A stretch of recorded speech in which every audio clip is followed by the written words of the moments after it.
ఈ దేశ నిర్మాణం చేసినటువంటి క్రైస్తవ సమాజం, ఈ దేశ నిర్మాణం చేసినటువంటి క్రైస్తవ సమాజం కలలుగన్నటువంటి రాజ్యం స్క్రీన్ మీద మీకు కనిపిస్తా ఉంది.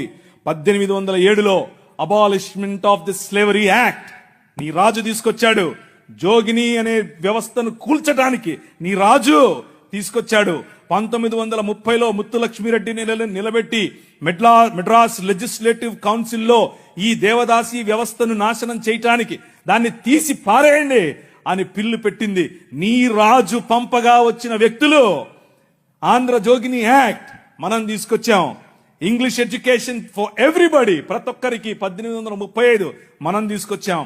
1795 రైట్ టు ప్రాపర్టీ, అంతకుముందు ఎవరు భూములు కొనటానికి లేదు. బడుగు బలహీన వర్గాలు భూములను స్వాధీనం చేసుకునేవాళ్ళు. నీకేంద్ర రే మల్లిగా అనేవాళ్ళు, నువ్వెవర రే ఈరిగా అనేవాళ్ళు, నువ్వెవర రే బయటుండు, నువ్వు మా ఇంటికి రావద్దు, నీ నీడ పడద్దు అన్నారు. కానీ నీ రాజు నీకు అధికారం ఇచ్చాడు. భూమి కొనుక్కునే అధికారం, భూమిలో పండించుకునే అధికారం, పండించిన దాన్ని తినే అధికారం నీది. అంతకు ముందేమయ్యేది, భూమి తీసుకుని కష్టపడి మంచిగా పనిచేసి ఇంత పండు పండిన తర్వాత వస్తాడు అయ్యగారు, ఏట్రా ఇదేటి బాబండింది, అమ్మగారి కాలంటే ఇచ్చిరాపో అంటే నోరు మూసుకొని ఇవ్వాలి అంతే. అదే చట్టం. కానీ ఈరోజు అది కాదు. నువ్వు పండించింది నువ్వు తింటావు, నువ్వు పండించింది నీ పిల్లలు తింటారు, నువ్వు పండించింది ధైర్యంగా నీకోసం పెట్టుకుంటావు, పొదుపు చేసుకుంటావు. కారణం ఏమిటి?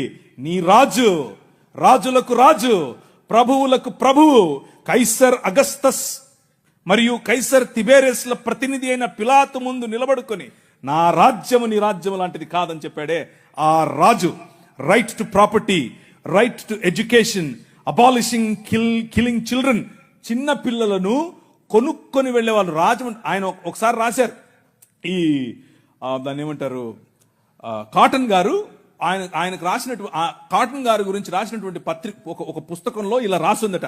ఏంటంటే వాళ్ళ ఇంట్లో పనిచేసేటట్టు ఒక ఆయమను వచ్చి ఒక ₹1 ఇవ్వమ్మా అని అడిగింది. ఆ రోజుల్లో ₹1 ఎందుకమ్మా అంటే, నేను వెళ్ళి రాజమండ్రిలో ఒక ఆడపిల్లను కొనుక్కొచ్చుకుంటాను అంటుంది. ఏంటి కొనుక్కొచ్చుకుంటావా? ఎందుకు? అది మన పరిస్థితి ఆ రోజుల్లో. పిల్లలు నమ్ముకునేటటువంటి బతుకులు, తినటానికి లేని బతుకులు, పిల్లలు నమ్ముకునేటటువంటి బతుకుల నుండి నీ రాజు, నువ్వు అమ్మటానికి వీలు లేదు, నువ్వు చంపటానికి వీలు లేదు. నిర్మాణం కట్టాలంటే పిల్లల్ని చంపరారు, ఏదైనా రోడ్డు వేయాలంటే పిల్లల్ని చంపుతారు, రక్తం పడాలంటారు. ఇలా పిల్లలను, మన పిల్లలను చంపుతూ ఉంటే ఆపింది నీ రాజు. Right to education 1913. నువ్వు పెళ్లి చేసుకుంటే నీ భార్య 7 రాత్రులు బ్రాహ్మణుడితో పడుకోవాలి. ఇది ఈ దేశ చట్టం. నువ్వు నల్లగా ఉన్నావట, నీకు దాన్ని ఏమంటారు బట్టతలు ఉందంట, రింగులు ఎంటుకలు ఉన్నాయంట, కాబట్టి నువ్వు దాసుడివి, దస్యుడివి, నువ్వు రాక్షసుడివి, నువ్వు మ్లేచ్ఛుడివి.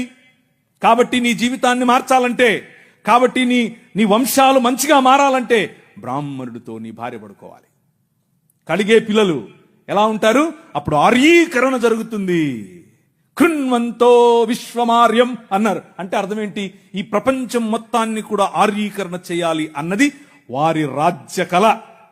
The kingdom of Rama, but the kingdom of God, దేవుని రాజ్యం ఏమందో తెలుసా? ఎవరితో పడుకోవక్కర్లేదు. My blood is enough, I will cleanse you from all sin. ప్రతి పాపము నుండి యేసు రక్తము నిన్ను కడిగి పరిశుద్ధనిగా చేస్తుంది. ఎవరి దగ్గర పడుకోవక్కర్లేదు. మనం ఈ దేశానికి ఒక చట్టం ఇచ్చాం. ఏం చట్టం ఇచ్చాం? 1819లో. ఇదంతా నేను సుత్తి కొడుతున్నా అనుకున్నారా? చట్టం ఇది. ఒక్కసారి చరిత్ర తిరిగేయండి. ఇదంతా నీ రాజు చేశాడు ఈ దేశానికి. నీ రాజు తీసుకొచ్చాడు. నల్లట్ట పుస్తకం మోసుకొచ్చినోళ్ళు కష్టపడి పిల్లులు వేసి, రిట్ పిటిషన్లు వేసి, నిలబడి కొట్లాడి నీకు ఇచ్చిన హక్కిది. That is the kingdom of God. No discrimination, right to sit, abolishing child marriages.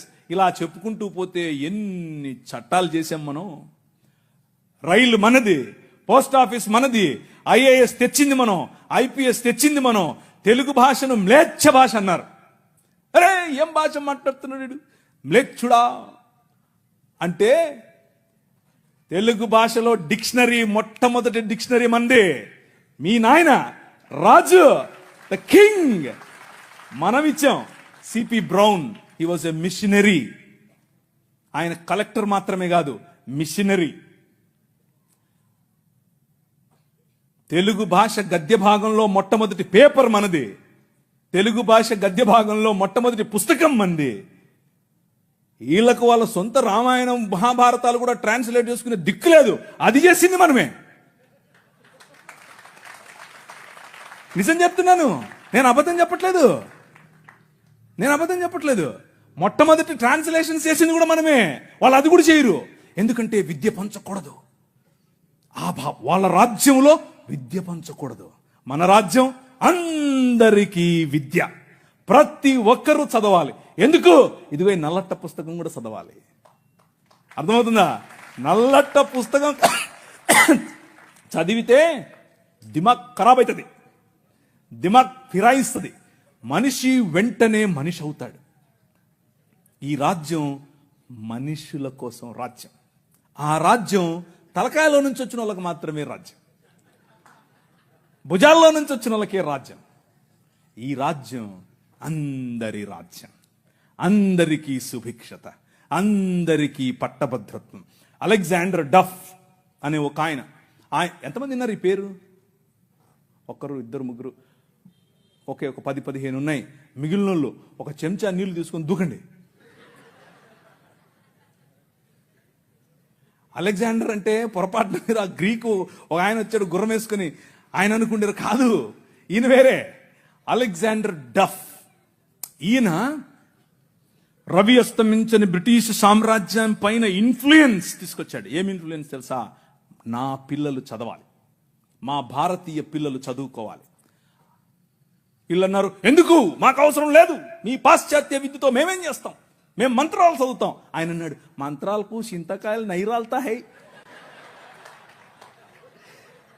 Alexander డఫ్, no, చదవాలి, మన పిల్లలు చదవాలి, ఆంగ్ల భాషలో చదవాలి, ప్రతి భాషలో చదవాలి, తెలుగులో చదవాలి, తమిళంలో చదవాలి, బెంగాలీ కావాలి, పుస్తకాల తర్వాత పుస్తకాలు, పుస్తకాల తర్వాత.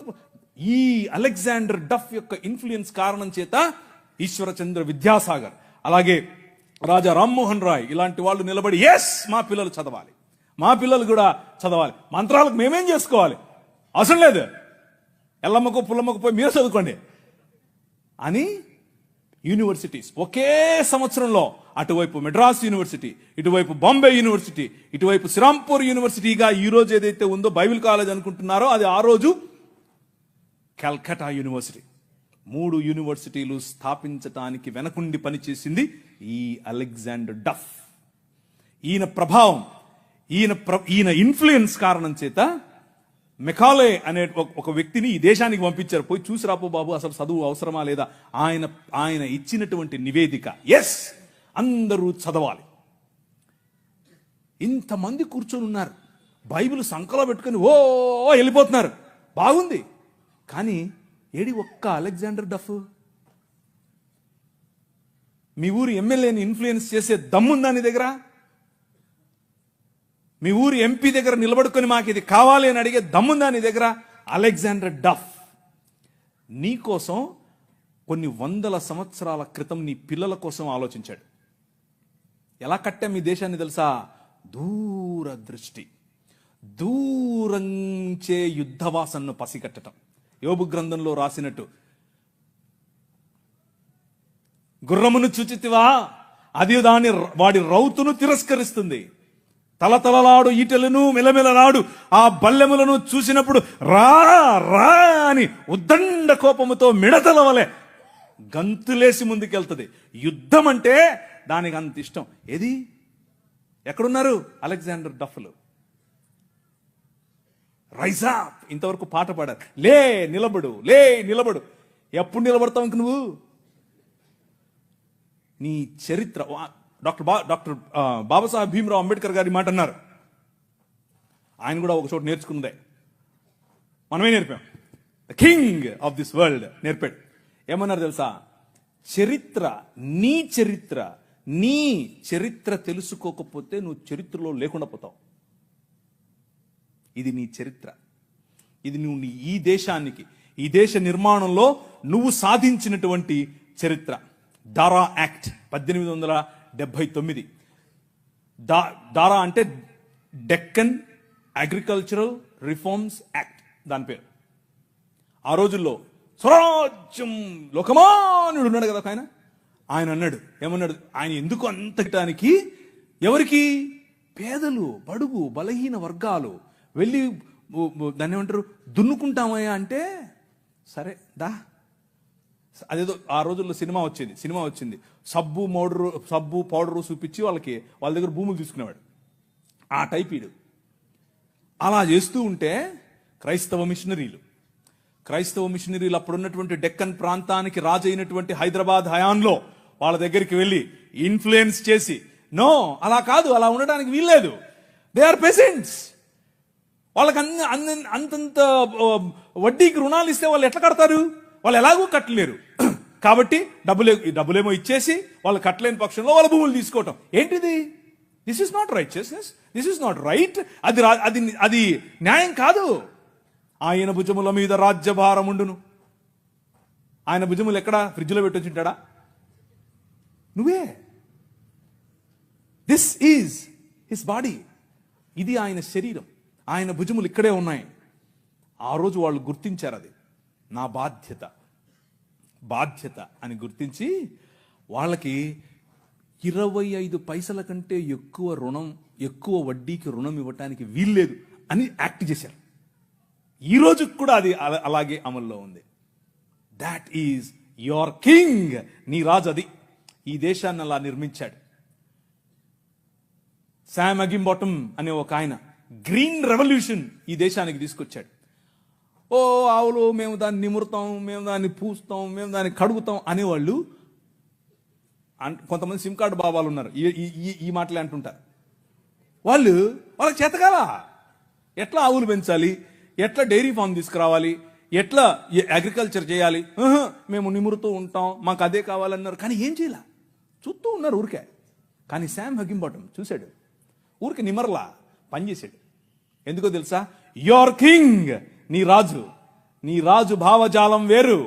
ఊరికే దాన్ని పట్టుకోనేది కాదు ఆయన రాజ్యం. దాని ద్వారా అనేకులకు ఉపాధి, దాని ద్వారా అనేక కుటుంబాలు బాగుపడాలి, అనేక కుటుంబాలు నూతనపరచబడాలి. ఆయన 21వ అధ్యాయం ప్రకటన గ్రంథం 3, 4, 5 వచనాల్లో సింహాసనాసీనుడైన వాడు ఈ విధముగా సెలవిచ్చుచున్నాడు, ఇదిగో నేను సమస్తమును నూతనపరచుచున్నాను. క్రొత్త ఆకాశము క్రొత్త భూమిగా తయారు చేసేటటువంటి, అగ్నిలో పుటము వేసి బయటకు తీసినట్లుగా ఈ ప్రపంచాన్ని పునరుత్థానము చెందించే పనిలో నన్ను వాడుకుంటున్నాడు. That is your king. ఆ రాజు వచ్చాడు, ఆ రాజు పని మొదలెట్టాడు. ఎలా మొదలెట్టాడు? ప్రతి సమాజాన్ని పట్టుకోవటం ద్వారా, ప్రతి ప్రభుత్వాన్ని ప్రభావితం చేయటం ద్వారా. ఆనాడు నిమ్రోదు సమయం మొదలుకొని ఈనాడు నరేంద్ర మోదీ గారి ప్రభుత్వం వరకు హీ ఈజ్ ద కింగ్. ఆయనే నడుపుతున్నాడు, ఆయనే చేస్తున్నాడు. మన జీవితాలను మరింత ప్రభావవంతమైనదిగా చేయటానికి ఈరోజు భారతదేశం అన్ని దేశాల కంటే రిలీజియస్ మైనారిటీస్ పైన ఒత్తిడి తీసుకొని రావటంలో, వారిని హింసించడంలో ప్రపంచంలో ర్యాంక్ నంబర్ 1 మనం. నంబర్ 1 ర్యాంక్ మనమే. మొన్నే వచ్చింది. రిలీజియస్ మైనారిటీస్ అంటే మనమే. మనలను హింసించటంలో భారతదేశం నంబర్ 1. పాకిస్తాన్ కాదు, ఆఫ్ఘనిస్తాన్ కాదు, సోమాలియా కాదు, ఎవరు కాదు, భారతదేశమే. చచ్చిపోయిన వాళ్ళను కూడా గుంత తవ్వి బయటకు తీస్తున్నారు ఛత్తీస్గఢ్లో. ఎందుకు చేస్తున్నారో తెలుసా? ఇదంతా భయం. ఏంటా భయం? వీళ్ళందరినీ మనుషులు చేస్తున్నారు, వీళ్ళందరూ సమానం అంటున్నారు. మనుష్యత్వం, మతం మనుష్యత్వం ఎదుట నిలబడలేదు. భయం దానికి. మతానికి నిజమైన మనిషిని చూస్తే భయం. నిజమైన మనుష్యులను తయారు చేసేటటువంటి దేవుని రాజ్యం, నిజమైన మనుష్యత్వాన్ని ఈ ప్రపంచంలో వెలుగుగా ప్రకాశింపచేయటానికి పిలువబడినటువంటి దేవుని రాజ్యం. ఆ రాజ్యం నిలబడాలి, ఆ రాజ్యం పోరాడాలి, ఆ రాజ్యం భయంకరమైనటువంటి ఈ ఒడుదుడుకులలో కూడా నిలబడాలి. అలా నిలబడటానికి మీరు